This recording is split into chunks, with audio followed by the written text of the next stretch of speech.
Muy buenas tardes, amigos y amigas. Gracias por acompañarnos en esta cadena nacional dispuesta por la Secretaría General de Comunicación de la Presidencia de la República.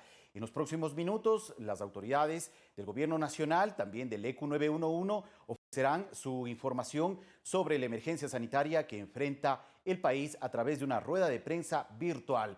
Tenemos el gusto de contar esta tarde con la presencia del doctor Javier Solórzano, viceministro de Gobernanza de la Salud del Ministerio de Salud Pública del Ecuador, y también del ingeniero Juan Zapata, director nacional del ECU 911. A las autoridades, agradecerles su presencia en esta cadena nacional. Arrancamos con el doctor Javier Solórzano. Buenas tardes, doctor. Bienvenido. Buenas tardes, Fabricio. Buenas tardes, compatriotas. Comparto con ustedes las cifras que describen la situación actual en el país. Por favor, el gráfico número 1. Quiero también compartir que en este momento, al día de hoy, tenemos buenas noticias. Tenemos 3.850 casos recuperados. Son pacientes que ya no tienen el coronavirus en su cuerpo. Tenemos 4.200, gracias por el gasto, tenemos 4.269 personas con alta hospitalaria y 11.017 con alta epidemiológica por el 171, lo que nos da un total de 19.000 pacientes que han superado la enfermedad. Si a esto le sumamos los 15.400 personas que se encuentran estables, recuperándose en aislamiento voluntario en su domicilio, tenemos unas buenas noticias porque es más del 80%, casi 90%, realmente 89, 70, de personas que se han recuperado. La otra buena noticia, como ustedes pueden ver ahí, es que ahora ya tenemos más casos descartados que casos confirmados. Tenemos 49.719 casos y 50.000 casos descartados frente a los 38.571 confirmados. Lamentablemente, tenemos que también comunicarles que 3.334 personas han fallecido por COVID a escala nacional y tenemos 2.129 fallecidos probables por la enfermedad. Quiero referirme rápidamente a algunas preguntas que han sido recurrentes en los últimos días. ¿Quito llegó o no al pico de la pandemia? ¿Se registra o no en la capital un mayor número de contagios que en Guayaquil? Algunos datos nos van a permitir aclarar este tema. El gráfico 2, por favor.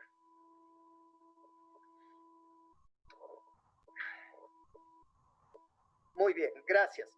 Como ustedes pueden ver, aquí se está representando una distribución de los casos confirmados de COVID-19 con las fechas de atención. Ustedes pueden ver que las cifras azules, las barras azules, corresponden a Guayaquil y las rojas a Quito. El eje horizontal tiene las fechas de cada uno de los días del mes. Y en el eje vertical tenemos la cantidad de casos que aparecieron. Si ustedes ven, en el caso de Guayaquil, la curva es mucho más pronunciada, llegando a 527 casos confirmados en un solo día, mientras que Quito nunca ha alcanzado esas cifras. Ustedes pueden ver el contraste. El día que más casos confirmados hubo en Quito fue 132 casos, que fue en la semana del 26 al 30 de abril. Esto quiere decir que en Quito se ha registrado una curva mucho más paulatina, con un menor número de casos, 4 o por lo menos veces menor que en Guayaquil. Y esto nos permite evidenciar que la fase de contagios se da en un momento dado y más luego, 3, 4 semanas después, es cuando efectivamente se producen ya los casos de enfermedad y la demanda de atención hospitalaria. Es decir, lo que estamos observando ahora en Quito es que estamos en la fase de demanda de atención hospitalaria, porque los contagios se dieron 3, 4 semanas atrás, cuando la gente empezó a salir a comienzos de mes. Recuerden del 4 de mayo. Ahora estamos viendo que las personas ya se han enfermado. Por eso es que en este momento estamos casi al límite de nuestra capacidad en términos de las camas de cuidados intensivos. Pero todos los días, porque esta es una situación dinámica, estamos haciendo una ampliación de esta capacidad. Todos los días estamos movilizando, y ustedes han oído protestas como en el Enrique Garcés, que se han desalojado servicios. No es que se han desalojado servicios, se han reubicado a esos servicios a hospitales que no están atendiendo pacientes COVID, porque necesitamos esa capacidad instalada de Enrique Garcés.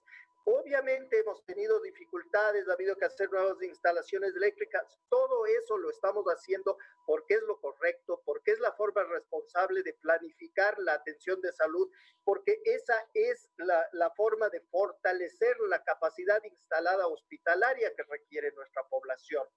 Pero lo que sí queremos es resaltar que la dolorosa experiencia que vivimos en Guayaquil nos permitió implementar una serie de medidas que nos han permitido controlar la pandemia. Y en Quito, nuestras unidades de salud cuentan con un sistema de despistaje, lo que se llama el triaje respiratorio, para permitir una mejor gestión del riesgo clínico y poder manejar adecuadamente a las personas que demandan la atención y con seguridad los flujos de pacientes. Esto no se pudo hacer en Guayaquil. No se reactivó el sistema el primer nivel de atención con un enfoque de atención primaria de salud. En el Distrito Metropolitano de Quito las cosas han sido diferentes. Hemos activado y están funcionando 137 centros médicos. De la gráfica 3, por favor. Y ustedes pueden, ya van a ver, aquí pueden ver, esto es el reflejo en la gráfica 3 de un solo día que corresponde al 27 de mayo. Son las altas hospitalarias dadas solo en ese día. Esas son buenas noticias porque estamos liberando camas, pero asimismo como se liberan, ingresan, porque tenemos ya pacientes que están en lista de espera para una cama de cuidados intensivos, pero tenemos la capacidad en cuidados intermedios de camas. Tenemos el Bicentenario, el complejo que el municipio de Quito adecuó, donde tenemos una capacidad de sobre 370 camas y al momento estamos utilizando muy poca todavía de esa capacidad y poco a poco, según sea la necesidad, se irán ocupando.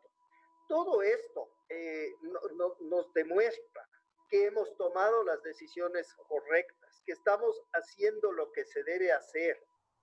Nosotros todos los días, como les reitero, estamos tratando de expandir la capacidad de camas. En este sentido, el lunes esperamos tener 37 camas más de unidades de cuidados intensivos, 24, como les dije, en el Hospital Enrique Garcés y 13 en el Hospital Pablo Arturo de Suárez. Este fin de semana también entra en funcionamiento el hospital móvil en el Hospital Pablo Arturo Suárez con una capacidad de 30 camas de cuidados intensivos. Estamos cumpliendo con nuestra parte, requerimos su participación activa, responsable, para continuar con este proceso de reinserción laboral de una manera segura y ordenada. Contamos con ustedes, ecuatorianos. Solórzano, por esta presentación inicial en esta cadena nacional. Ya en breves minutos arrancará la rueda de prensa virtual también para que colegas periodistas de distintos medios de comunicación puedan plantear a las autoridades inquietudes. El ingeniero Juan Zapata, también director nacional del ECU 911, nos acompaña en este espacio de cadena nacional también para presentar un informe inicial dentro de este espacio sobre el trabajo cumplido por la institución a su cargo. Ingeniero, buenas tardes, gracias por acompañarnos.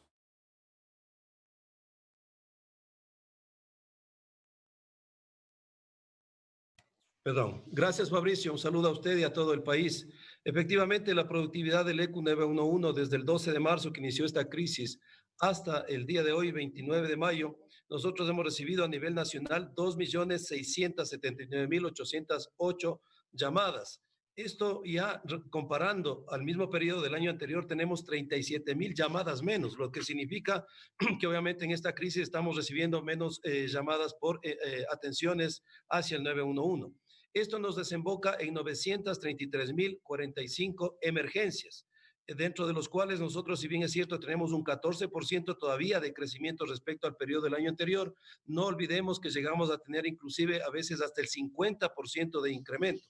También en cuanto a gestión sanitaria, que es la crisis que estamos enfrentando, nosotros tenemos 276.944 emergencias atendidas. Si bien es cierto, nosotros tenemos un incremento del 152%, también quiero decirle al país que llegamos a algunos momentos a tener hasta un 220% de incremento. Es decir, como nosotros podemos observar, si es que me permiten la cámara, tenemos una tendencia bastante marcada de reducción en lo que son atenciones de gestión sanitaria. Para ponerle un ejemplo, el día de hoy hemos atendido 2.183 articulaciones de este tipo y antes, es decir, el 11 de marzo nosotros tuvimos 1.663, es decir, comparando a los picos que teníamos hasta de 6.000 atenciones, obviamente estas atenciones están bajando de manera marcada. Otros datos que hemos tenido nosotros que compartir con toda la ciudadanía es el tema de violencia intrafamiliar. Hasta el momento hemos recibido 20.510 llamadas por este tipo de atenciones, lo que nos da un promedio diario de 263. Esta ha sido una preocupación de toda esta red de protección de derechos, obviamente que tiene que ver con varias instituciones, porque 263 personas del día de hoy llamarán al ECU 911 porque han sido víctimas de violencia. El 90% de estos son, obviamente, violencia de género. En cuanto al código ESPI que tenemos nosotros, obviamente que está relacionado con el tema del COVID-19, hemos recibido hasta el momento 22.709 atenciones o llamadas. Aquí se aplica un protocolo con el Ministerio de Salud, a quienes les mando un abrazo por todo ese trabajo que están haciendo y toda la red de salud. Tuvimos picos hasta de 608, hoy estamos ya con 208 atenciones y comparadas con el 11 de marzo que tuvimos 120, es decir, existe, si bien es cierto, existe un incremento del 73% todavía, pero llegamos a algunos momentos a tener incrementos del 300%.